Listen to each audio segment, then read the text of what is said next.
Assalamualaikum warahmatullahi wabarakatuh, Pak Adlan. Waalaikumsalam warahmatullahi wabarakatuh. Ini kita akan berdiskusi di Tirta. Pak Adlan, kita masuk ke tujuan. Agenda apa yang ingin kita capai pada sesi ini, Pak? Saya ingin ngobrol dengan ibu nih tentang murid saya yang ada ya. Mereka akhirnya pasif di kelas. Pasif. Bagaimana perasaan Anda saat melihat murid yang keadaannya pasif di kelas?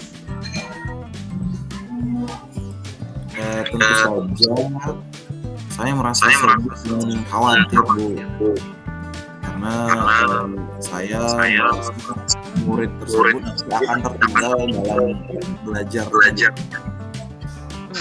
Oh, betul ya, Pak. Jadi Bapak merasa khawatir ketika Bapak merasa murid itu tertinggal dalam pembelajaran. Nah, sekarang tadi tujuan, Pak.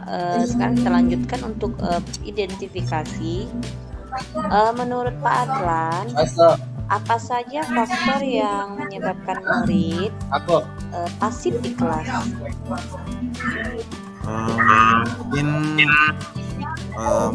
murid itu merasa tidak percaya diri, atau mungkin tidak terfokus dengan materi yang saya ajarkan, dan lebih senang mereka itu bermain handphone atau gadget masing-masing. Ya. Nah, kalau menurut Bapak Adlan lebih senang bermain handphone, menurut Pak Adlan, apa saja faktor yang menyebabkan murid belum tertarik dengan mata pelajaran yang Bapak Ibu ajarkan? Karena kenapa lebih memilih bermain handphone? Mungkin karena murid saya ini punya banyak ragam belajar ya, dan mereka ingin mendapatkan dalam mendapatkan konten pembelajaran yang saya berikan. Oke, kalau tadi Bapak sudah menjawab banyak ragam gaya belajar yang Bapak inginkan, bagaimana cara solusinya? Nampaknya saya perlu melakukan strategi pembelajaran diferensiasi dalam konten untuk memenuhi kebutuhan belajar murid dan melakukan kesepakatan kelas ya belum pembelajaran di kelas. Nah, sekarang kita lanjut, Pak Adlan. Tadi sudah saya tahu tujuan Bapak Adlan, kemudian identifikasinya. Sekarang saya mau lihat rencana ASI yang Bapak Adlan akan laksanakan, atau sebelum tadi sudah dilaksanakan. Nah, bagaimana cara Bapak Adlan membantu murid menjadi lebih aktif di kelas? Saya bisa memberikan penguatan positif kepada murid yang berpartisipasi aktif dalam pembelajaran. Misal memberikan aksi positif seperti tepuk tangan atau jempol atau semacamnya ya. Saya juga dapat mengajak murid saya menempelkan hasil karyanya di dinding menjadi display dan memberikan arahan kepada mereka untuk bisa berkeliling melihat hasil karya teman-temannya, sehingga mereka itu dalam belajar tidak mantap aja, Bu, tidak hanya di kursi tapi bisa bergerak di keliling kelas. Oke, kalau tadi saya sudah tahu Bapak solusi membantu murid. Sekarang yang saya tanyakan, bagaimana Bapak membuat atau membantu murid fokus dalam belajar? Untuk hal fokus, saya rasa kesepakatan kelas adalah solusi yang terbaik. Jadi sebelum belajar, mereka mengikuti kelas dengan saya sebagai guru, agar mereka bisa hadir seutuhnya di dalam kelas. Oke. Sekarang saya lanjutkan lagi, Pak. Bagaimana Bapak bisa mengetahui gaya belajar dari peserta didik? Cara mengetahui gaya belajar murid itu, saya bisa bekerja sama dengan guru BK. Ya, karena di awal semester guru BK dan tim guru yang lain sudah melakukan diagnostik untuk memetakan gaya belajarnya. Ya, sekarang kita berlari ke tanggung jawab Bapak dalam mengelola kelas. Menurut Bapak, rencana apa yang dapat membantu murid Bapak? Rencananya adalah di awal menyusun modul ajar yang berdiferensiasi. Jadi di situ nanti saya akan berusaha menyusun perangkat pembelajaran di modul ajar yang sudah terintegrasi oleh pembelajaran khususnya strategi pembelajaran diferensiasi konten, agar bisa memenuhi kebutuhan belajar murid di kelas. Saya juga akan membuat kesepakatan kelas di awal pembelajaran. Oke, kalau tadi saya sudah tahu bagaimana cara Bapak untuk mengetahui gaya belajar dari peserta didik. Sekarang tadi kita udah belajar tanggung jawabnya juga, rencananya. Sekarang kita berlari ke pelaksanaan rencananya, Pak. Kapan akan dimulai melaksanakan rencana tersebut? Saya rasa lebih bagus lagi kalau minggu depan ya, karena pekan ini mungkin belum efektif untuk belajar ada MTS. Minggu depan insya Allah anak-anak sudah mulai belajar, jadi saya bikin rencananya pelaksanaannya. Oke, kalau secepatnya sekarang saya akan bertanya lagi, bagaimana Bapak mengukur keberhasilan rencana itu? Saya akan mengukur keberhasilan rencana ini melihat meningkatkan partisipasi murid dalam pembelajaran dan juga fokus mereka di dalam kelas. Jadi bagaimana mereka bisa tidak terganggu dalam belajar oleh kehadiran gadget mereka. Nah, sekarang kembali lagi, bagaimana Bapak mengukur keberhasilan rencana tersebut? Ya, dengan tadi melihat partisipasi siswa dan juga fokus dalam belajar. Siapa saja yang dapat terlibat dalam membantu Bapak menjaga komitmen? Mungkin bersama rekan guru di MGMP ya, ada Ibu Eka yang menjadi satu anggota di sekolah. Bagaimana dengan tindak lanjut setelah sesi coaching ini? Saya akan segera menyusun rencana pembelajaran yang integrasi dengan pembelajaran berbasis konten, dan juga membuat kolom kesempatan sehingga bisa digunakan dalam sebelum memulai pembelajaran. Oke, iya Pak, selesai Pak ya. Oke, terima kasih Ibu sudah membantu saya menemukan atas permasalahan saya.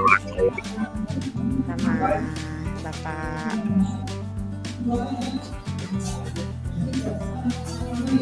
Assalamualaikum warahmatullahi wabarakatuh, Bu Emilda. Waalaikumsalam wabarakatuh. Nah, apa kabarnya nih? Baik.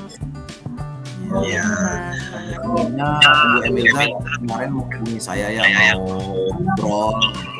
Kira-kira agenda apa nih yang ingin kita capai pada sesi ini? Saya ingin mengajak Bapak untuk berkomunikasi atau berkolaborasi tentang pemecahan masalah. Salah satu murid saya yang bernama Charles, dan dia sangat awalnya belajarnya aktif sekali, tetapi sekarang sudah pasif dan nilainya sangat menurun. Seperti itu ya. selaku guru, kira gimana perasaan Ibu Emilda setelah melihat salah satu ibu yang tadinya mungkin aktif ya, tapi tiba-tiba tambah pasif dan juga menurun nilainya. Perasaan saya pasti sedih ya, sedih dan begitu khawatir. Khawatir dalam arti saya khawatir murid saya akan tertinggal dalam pembelajaran. Oke, baik. Khawatir ya, pasti ya. Guru ya. Ini apa saja Bu, kira-kira faktor yang menyebabkan murid Ibu ini bisa pasif di kelas? Faktornya yang pertama itu adalah faktor keluarga, kemudian faktor ekonomi juga. Banyak sih beberapa faktornya yang bisa saya lihat, antara lain anak tersebut kurangnya perhatian dari keluarga. Gitu. Jadi penyebabnya adalah pada masalah keluarganya sendiri Bu ya. Oke, lalu apa hambatan atau gangguan yang bisa menghalangi Ibu dalam meraih tujuan membantu si murid ini? Karena saya bukan wali kelasnya sekarang, jadi saya kesulitan untuk menanyai langsung ke anak tersebut. Jadi anak itu juga sekarang sedang PKL Pak. Ya, artinya dia tidak belajar di sekolah yang bisa saya pantau sekarang sampai bulan Desember 2024. Setelah mengecek latar belakangnya orang tuanya, saya rupanya baru mengetahui kalau keluarganya itu broken home. Jadi dia tinggal sama bapaknya, kemudian dia diasuh oleh neneknya dan sekarang oleh ibunya. Gitu Bapak. Lalu apa solusi dari Ibu Emilda sendiri? Solusi saya akan berkolaborasi dengan wali kelas, teman sejawat yang mengajar di kelas, kemudian dengan teman-temannya, kemudian dengan orang tuanya, sehingga mendapatkan hasil yang baik. Jadi untuk berkolaborasi dengan pihak ya yang bisa membantu si Charles. Lalu dari Bu Emilda sendiri, apa yang bisa Ibu lakukan untuk membantu Charles lebih aktif dan bersemangat dalam pembelajaran di sekolah atau di kegiatan PKL-nya sekolah? Saya sebagai gurunya akan memantau dan memotivasi Charles agar bisa mengikuti pembelajaran PKL dan tugas-tugas yang dari sekolah maupun guru permapel segera dikerjakan. Lalu untuk hal dalam fokus belajar nih Bu, karena tadi juga dilihat anaknya bagus kurang aktif ya juga nilainya. Kira untuk dari fokus dalam belajar apa yang bisa Ibu lakukan kalau Charles belajar di kelas? Saya akan melakukan sesi coaching dengan Charles agar Charles bisa menemukan solusi dari permasalahan yang dia hadapi. Coaching ya, bagus sekali. Lalu rencana Ibu selanjutnya membantu si Charles? Rencana saya akan menghubungi Charles, kemudian akan mengajak dia ngobrol, meluangkan waktu untuk melakukan percakapan coaching. Kapan kira-kira kalau bisa melaksanakan rencana tersebut? Minggu ini secepatnya, karena siswa sudah mulai masuk sekolah kan dan akan melakukan PKL. Jadi sebelum mereka magang, saya akan bertemu dulu. Lalu bagaimana Ibu untuk mengukur keberhasilan dari rencana tersebut? Untuk mengukur keberhasilan tersebut, saya akan melihat peningkatan partisipasi murid ini. Murid ini mau nggak belajar, mau nggak mengerjakan tugas, masuk tidak, fokus tidak, ada kegangguan tidak. Nah, itu yang akan saya dalami.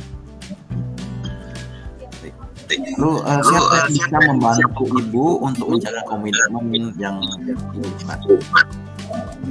Wali kelas, guru BK, teman, dan rekan-rekan yang mengajar di kelas tersebut. Jadi, guru BK ya. Selanjutnya, apa Ibu setelah coaching ini selesai? Saya akan segera menghubungi Charles untuk membuat janji dan melakukan coaching. Itu Bapak, saya akan melakukan janji hari apa dia bisa untuk bertemu dengan saya, kemudian saya akan mengajak dia ngobrol, berkolaborasi, berkoordinasi agar dia bisa semangat lagi dalam pembelajarannya. Mana yang tertinggal nanti kita akan dorong supaya dia tetap menyelesaikan dan melihat sisi positif ke depannya, apa yang kira-kira yang akan dia lakukan, kita harus tetap dorong. Kalau posisi dia negatif, kita akan mengingatkan, kita akan memberikan arahan agar anak ini bisa sekolah dengan baik dan mendapatkan prestasi. Oke. Satu pertanyaan Bu, terakhir. Kira-kira dari awal kita melakukan coaching sampai ke yang sekarang ini mau mulai injak sesi akhir, kira-kira apa yang disimpulkan dan didapatkan dari sesi kita?